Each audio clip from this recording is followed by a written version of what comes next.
Hello everyone. I hope you are doing well. तो आज क्या क्या इंपॉर्टेंट न्यूज आई है। आज है 26 अक्टूबर। तो 26 अक्टूबर को क्या क्या इंपॉर्टेंट न्यूज आई है यूपीएससी परस्पेक्टिव से, वो हम देखेंगे। तो आइए बिना किसी देरी के स्टार्ट करते हैं।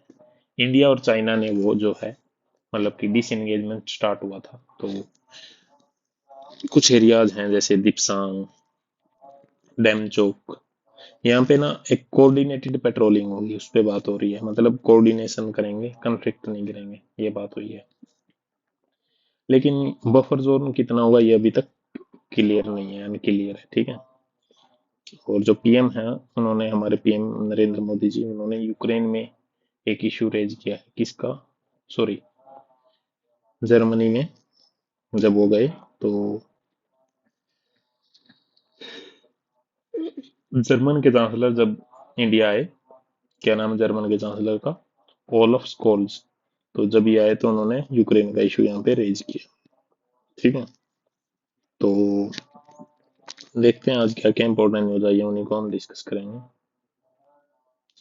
देखो, केवाईसी डिटेल पूरी नहीं हो रही है, तो जो पुअर लोग हैं, मार्जिनलाइज जो क्लास है, वो झारखंड में उनको अपने जो मनी है और जो चीजें हैं वो सब नहीं मिल पा रही। तो ये एक इम्पोर्टेंट इशू है। तो केवाईसी क्या होता है? Know your customer. ठीक है। जो वेरिफिकेशन की डिटेल होती है, मनरेगा कस्टमर है, मनरेगा के जो वर्कर हैं, सॉरी, उनको पैसे नहीं मिल पाते, बाकी स्कीम्स का फायदा नहीं मिल पाता। तो ये इशू है। नेशनल ह्यूमन राइट कमीशन ने इशू नोटिस किया है किसको? मतलब कि आंध्र प्रदेश को। टीन की एक हॉस्टल में डेथ हो गई थी। तो एनएचआरसी, एनएचआरसी क्या है, ये कब बना था, और एनएचआरसी के क्या क्या फंक्शन होते हैं? एनएचआरसी कब बना था? नेशनल ह्यूमन राइट कमीशन, वो कब बना था? 1993 में। ठीक है। 1993 में बना था ये। और जो ये कमीशन है, इसके लिए एक एक्ट आया था, national protection of human right act. उसी के बेस पे ये कमीशन जो है वो बना था। ठीक है। पेरिस प्रिंसिपल हमने अडॉप्ट किए थे, जो ह्यूमन राइट से रिलेटेड है। तो उसी के बेस पे बना था। इसकी कंपोजिशन क्या होती है नेशनल ह्यूमन राइट कमीशन की, एनएचआरसी की? एक इसमें चेयरमैन होते हैं। इसकी क्वालिफिकेशन क्या होती है चेयरमैन की? जो पर्सन है, जो चेयरमैन है, या तो चीफ जस्टिस ऑफ इंडिया होने चाहिए, या फिर जज ऑफ सुप्रीम कोर्ट हो। कोई भी चेयरमैन बन सकता है इसका। ठीक है। यानी कि एक चेयरपर्सन होता है इसमें, one chairperson plus 5 other member, यानी कि टोटल 6 मेंबर होते हैं एनएचआरसी में। ठीक है। तो ये था एनएचआरसी के बारे में। उसके बाद क्या है इसमें? जो बाकी मेंबर हैं, मतलब चेयरमैन के अलावा, ठीक है, जो बाकी 5 मेंबर रह गए ये, इसमें से जो वन मेंबर है, ठीक है, वो जज ऑफ सुप्रीम कोर्ट होना चाहिए, अभी हो या प्रेजेंट हो, रिटायर हो कोई भी। और एक मेंबर जज ऑफ हाई कोर्ट होना चाहिए। ठीक है।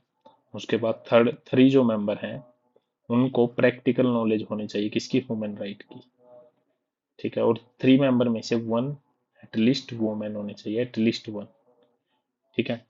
तो ये है। जो 7 मेंबर होते हैं इनके अलावा, ये टोटल तो वैसे तो 6 होते हैं परमानेंट, तो 5 + 1, लेकिन 7 अदर मेंबर भी इसके कुछ डीम्ड मेंबर माने जाते हैं। डीम्ड मतलब टेम्परेरी, जैसे एनसीबीसी के जो हेड होते हैं, chairperson, national commission for minority के, national commission for schedule caste के, national commission for schedule tribe के, एनसीपीसीआर के। ठीक है। Chief commissioner for PWD, person with disability. तो इन सब के क्या होते हैं, वो जो हेड होते हैं वो भी इसके मेंबर माने जाते हैं। तो इस तरह से हमने एनएचआरसी के बारे में देखा। एनएचआरसी की जो अपॉइंटमेंट है, नेशनल ह्यूमन राइट कमीशन के जो चेयरपर्सन और मेंबर हैं, उनकी अपॉइंटमेंट कौन करता है? अपॉइंटमेंट होती है कमेटी के रिकमेंडेशन पे। करते कौन है? सबसे पहले प्रेसिडेंट ऑफ इंडिया। कौन सी कमेटी होती है? एक कमेटी होती है जिसमें कितने मेंबर होते हैं, वो कमेटी बताएगी प्रेसिडेंट को कि किस किस को अपॉइंट करो। उसमें होते हैं prime minister of India committee में, प्राइम मिनिस्टर ऑफ इंडिया।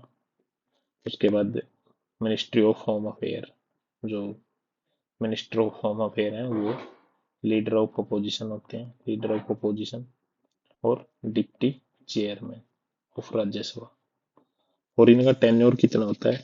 3 साल, या फिर जब तक ये 70 ईयर के ना हो जाते। रिमूव कौन करता है इनको? इनको वही कौन? President of India. किसके बेस पे? प्रूव्ड मिसबिहेवियर और इनकैपेसिटी। ये कौन डिफाइन करता है? ये सुप्रीम कोर्ट में जाएगा मैटर।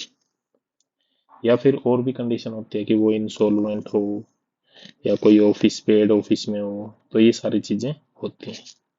ठीक है, ये सिविल कोर्ट का भी काम करते हैं, विजिट करते हैं जेल को, मेजर्स को रिकमेंड करते हैं, टेररिज्म जैसे फैक्टर को रिव्यू करते हैं। ठीक है, तो ये सारी चीजें कौन करते हैं? एनएचआरसी। ठीक है, सिविल कोर्ट में ये सिविल प्रोसीजर जो कोड है 1918, उसके अकॉर्डिंग काम करते हैं 1980। ठीक है, समन करते हैं।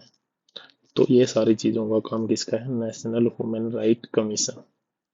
ठीक है, जैसे जो पोटा एक्ट था, पोटा प्रिवेंशन ऑफ टेररिज्म एक्ट। ठीक है, वो जो एक्ट था वो भी इनके द्वारा रिमूव किया गया था, उसको रिव्यू किया गया था। प्रोटेक्शन करते हैं ह्यूमन राइट की, इंसर्जेंसी जहाँ होती है। कस्टडियल डेथ को देखते हैं, मान लो पुलिस कस्टडी में किसी की डेथ हो गई। ठीक है, टॉर्चर के अगेंस्ट कुछ पुलिस टॉर्चर वगैरह नहीं कर रही, रिफॉर्म पुलिस में, प्रिजन में। ह्यूमन राइट एचआईवी से जो रिलेटेड पर्सन अफेक्टेड है उनके प्रोटेक्शन का काम करते हैं। लेकिन इनके पास काफी चैलेंजेस भी हैं, इनके पास स्टाफ नहीं है, इनके पास रिसोर्स नहीं है, इनके पास स्टाफ नहीं है, हैवी वर्कलोड है, केस काफी ज्यादा हैं, रिकमेंडेशन सिर्फ इनकी एडवाइजरी हैं। ठीक है, तो और इनके लिए कर क्या सकते हैं हम? रेगुलर ट्रेनिंग होनी चाहिए इनकी, स्ट्रीमलाइन होनी चाहिए इनकी प्रोसेस, पावर को इनको बढ़ा देना चाहिए, स्ट्रक्चरल इश्यू को मेजर करना चाहिए। ठीक है, तो ट्रांसपेरेंट प्रोसीजर होना चाहिए, टाइम बाउंड इन्वेस्टमेंट होनी चाहिए। उसके बाद नेशनल लेवल पे जैसे होता है ऐसे स्टेट लेवल पे होता है state human right commission. State human right commission में कितने मेंबर होते हैं? 5। नेशनल में कितने होते हैं? 6, याद रखना, इंक्लूडिंग चेयरमैन, यानी कि चेयरमैन प्लस 4 अदर, यानी कि टोटल 5 मेंबर। इसमें H H R C state human right commission, इसमें जो चेयरमैन है स्टेट ह्यूमन राइट कमीशन के, चीफ जस्टिस होते हैं हाई कोर्ट के। ठीक है, या फिर रिटायर या चीफ जस्टिस। और जो 2 मेंबर हैं उसमें एक हाई कोर्ट के जज होंगे, एक डिस्ट्रिक्ट कोर्ट के जज होंगे, और 2 मेंबर जो हैं वो उनको ह्यूमन राइट की नॉलेज होनी चाहिए। और इनको कौन अपॉइंट करता है? स्टेट ह्यूमन राइट कमीशन को। ठीक है, गवर्नर। गवर्नर गवर्नर किसकी सलाह पे? एक कमेटी होती है, तो इसमें कौन होता है? Chief minister, speaker of legislative assembly, और मिनिस्टर ऑफ होम अफेयर। कौन? मिनिस्टर ऑफ होम अफेयर और लीडर ऑफ अपोजिशन। और रिमूवल कौन करता है इनको? रिमूवल ये प्रेसिडेंट के द्वारा ही किए जाते हैं, याद रखना। अपॉइंट कौन करता है? गवर्नर। लेकिन रिमूव कौन करता है? President of India.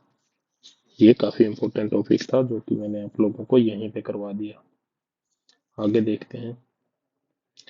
जो मंदिर में ना, मंदिर में वीआईपी लोगों को अलग से दर्शन करवाए जाते हैं, ये वो तो सुप्रीम कोर्ट में किसी ने इसमें प्ले डाली है, तो उसमें देखते हैं क्या एग्जामिन करके क्या डिसीजन आता है सुप्रीम कोर्ट का।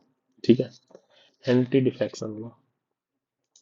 एंटी डिफेक्शन लॉ के ऊपर ये आया है, मतलब कि जो आर्टिकल है विनोद कुमार ने लिखा है।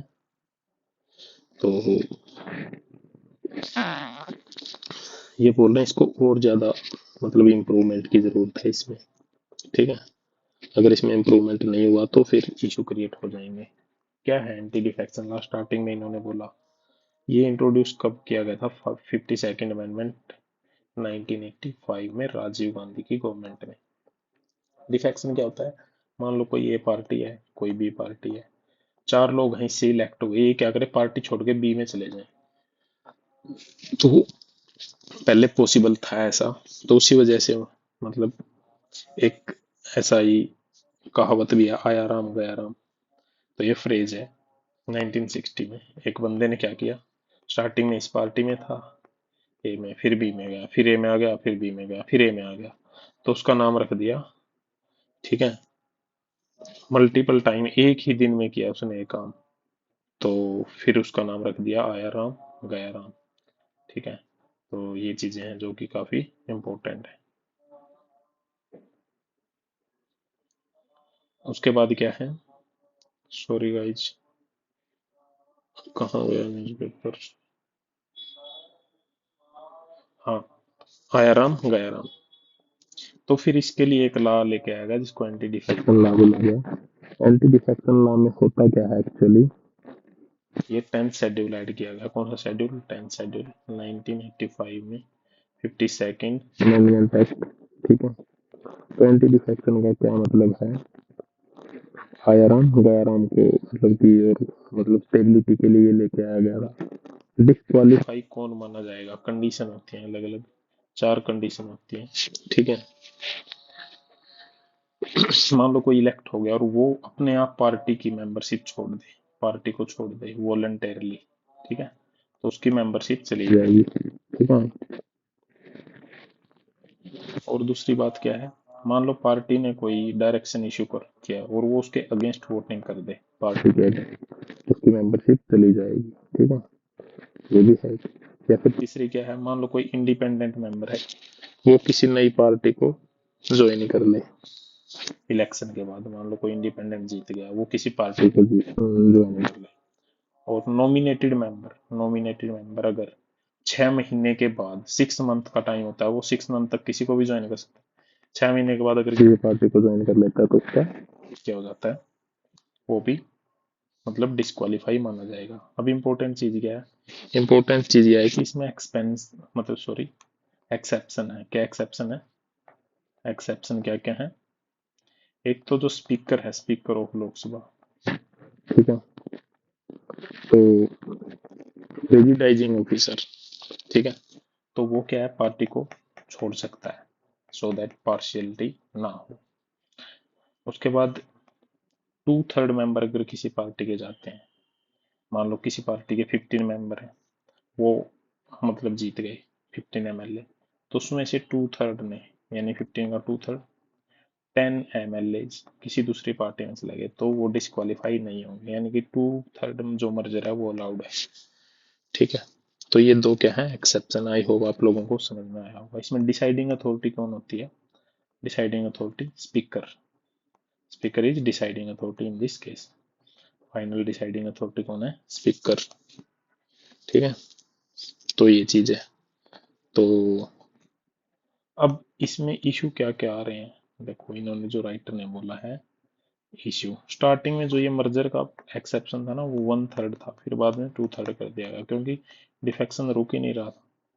लेकिन इन सबके करने के बाद भी काफी ज्यादा क्रिटिसिज्म फेस करना पड़ रहा है इस लॉ को। सबसे पहले तो स्पीकर और चेयरमैन को इतनी जो पावर दे रखी है वो किसको देनी चाहिए? ट्राइब्यूनल को। ये बोला एक कमेटी ने। ठीक है। तो अगर ये पावर ट्राइब्यूनल को दे दिया जाए तो, जैसे दिनेश गोस्वामी कमेटी रिपोर्ट, हास 170th लॉ कमीशन रिपोर्ट, ठीक है, इन सब ने स्ट्रेंथ करने के लिए बोला एंटी डिफेक्शन लॉ को। ठीक है। सुप्रीम कोर्ट ऑफ इंडिया ने भी एक केस था, केसाम मेघाचंद्रा वर्सेस मणिपुर स्पीकर, उसमें बोला था कि स्पीकर को डिसाइडिंग अथॉरिटी ना करके इसको एक इंडिपेंडेंट ट्राइब्यूनल बना दिया जाए। उसके बाद तो सबसे बड़ा इश्यू आता है, स्पीकर बाइस्ड हो जाते हैं। दूसरा इश्यू क्या आता है इसमें, जो व्हिप इश्यू करता है ना, हर पार्टी का एक व्हिप होता है। व्हिप क्या करता है, डायरेक्शन देता है कि आपको यहाँ वोटिंग करनी है, तो वो डायरेक्शन पब्लिक कर दी जाए ना, क्योंकि क्या था उसने डायरेक्शन ही नहीं इशू की जाए, तो वो फेवर में वोट ना कर पाए कोई कैंडिडेट। तो ये सारे इशू हैं। ठीक है। तो नरेंद्र मोदी जो लीडर ऑफ हाउस है और राहुल गांधी जो लीडर ऑफ पोजिशन है, उनको इंश्योर करना चाहिए और अमेंडमेंट लेके आना चाहिए, अपहोल्ड करना चाहिए, सो दैट पार्लियामेंट्री जो डेमोक्रेसी है, तो उसके जो कॉन्सेप्ट है उसको और ज्यादा उसमें स्टेबिलिटी बने। वैसे तो हम बात कर रहे हैं वन नेशन वन इलेक्शन, लेकिन वो तभी पॉसिबल हो पाएगा ना डिफेक्शन वगैरह ना हो। तो ये आर्टिकल था। नेक्स्ट है Nobel in hand but where AJR fall short. अब जो एजेआर मॉडल था इकोनॉमी के लिए जो दिया गया नोबेल प्राइज, उसमें इन्होंने कुछ इश्यू बताए। एजेआर कौन थे? एक्मोलोगू, जॉनसन, रॉबिन्सन। उन्होंने क्या किया, 2024 का एक नोबेल प्राइज जीता इस साल, कि इंस्टीट्यूशन है वो कैसे इकोनॉमिक प्रोस्पेरिटी की शेप को क्या करते हैं, इकोनॉमिक प्रोस्पेरिटी को शेप करते हैं। ठीक है। तो उन्होंने काफी काम किए, काफी ज्यादा मतलब कि हार्ड वर्क और प्रेजेंटेशन दी। तो इंक्लूसिव इंस्टीट्यूशन के ऊपर जो रोल था, कैसे उन्होंने इकोनॉमिक सक्सेस को मतलब कि चेंज किया है, शेप किया है, वो उनकी मतलब कंट्रीब्यूशन काफी सिग्निफिकेंट है। बट उसके अंदर कुछ इश्यूज हैं। ठीक है। सबसे पहले तो यूरोसेंट्रिक फ्रेमवर्क है।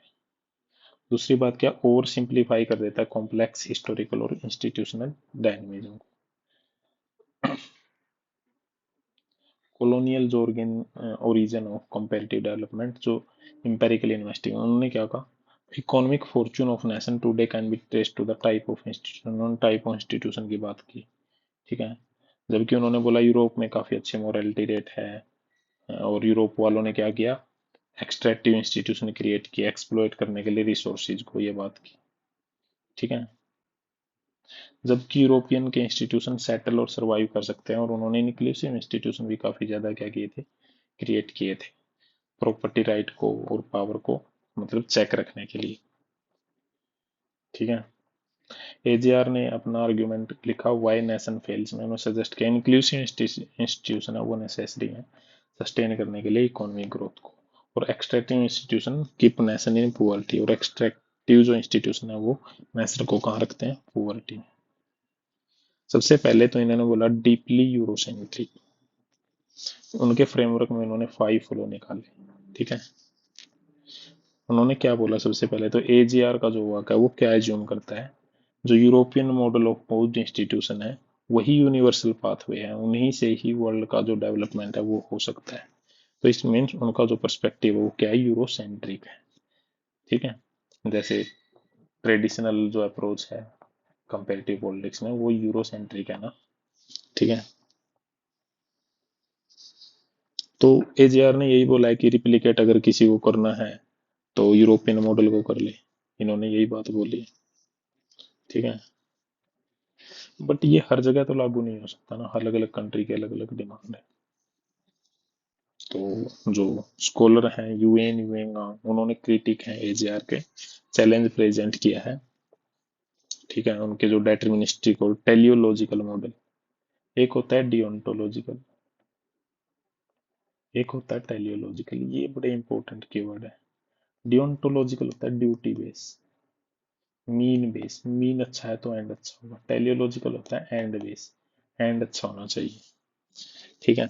How China escape the poverty trap, refuted AGR assertion that inclusive institutions are an ex ante requirement for economic growth, उन्होंने बोला था। ठीक है।